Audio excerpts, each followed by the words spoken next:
सोचिए, एक देश जो पिछले 30 सालों से लगभग बिना ब्याज के पैसा चला रहा था, अचानक कहे अब समय बदल गया है। 19 दिसंबर को जापान के सेंट्रल बैंक ने ऐसा ही एक ऐतिहासिक फैसला लिया। ब्याज दर बढ़ाई, वो भी दशकों में सबसे ऊंचे स्तर पर। और फिर शेयर बाजार उछले, बॉन्ड यील्ड्स आसमान की ओर भागी, पूरी दुनिया की नजर जापान पर टिक गई। पर सवाल है, ऐसा क्यों हुआ और इसका मतलब क्या है? जापान की कहानी थोड़ी अलग है। जहां दुनिया महंगाई से लड़ रही थी, वहीं जापान सालों तक डिफ्लेशन से जूझता रहा, यानी दाम बढ़ते ही नहीं थे। इसलिए जापान के सेंट्रल बैंक ने किया एक अनोखा काम।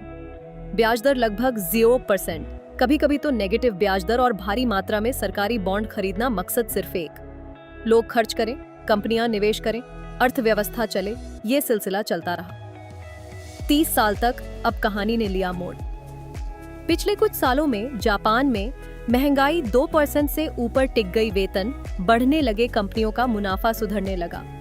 सेंट्रल बैंक को लगा अब इमरजेंसी खत्म हो चुकी है, और तभी आया फैसला, ब्याज दर बढ़ाओ, सस्ते पैसे के युग को धीरे धीरे अलविदा कहो।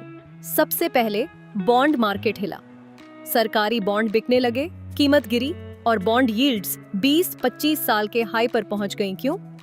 क्योंकि जब ब्याज दर बढ़ती है तो पुराने बॉन्ड कम आकर्षक हो जाते हैं। अब आते हैं शेयर बाजार पर, और यहाँ हुआ उल्टा, निक्केई इंडेक्स ऊपर चला गया। क्यों? क्योंकि निवेशकों ने इसे देखा ऐसे, जापान की अर्थव्यवस्था अब मजबूत है, बैंक और फाइनेंशियल कंपनियों को फायदा होगा।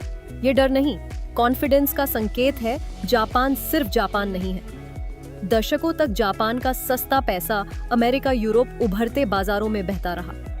अब अगर जापान ब्याज दर बढ़ाता है तो ग्लोबल बॉन्ड यील्ड्स पर असर पड़ सकता है, निवेश का फ्लो बदल सकता है और मार्केट्स में उतार चढ़ाव आ सकता है। यानी ये फैसला पूरी दुनिया को छूता है। तो कहानी का सार ये है, 30 साल बाद जापान ने नया रास्ता चुना। बॉन्ड यील्ड्स उछलीं क्योंकि नीति बदली, शेयर इसलिए बढ़े क्योंकि भरोसा बढ़ा, और दुनिया ने समझा ये एक नया दौर है। अब सवाल आपसे, क्या जापान सही समय पर कदम उठा रहा है, या आगे चलकर इससे नई मुश्किलें पैदा होंगी? कमेंट में अपनी राय जरूर बताइए।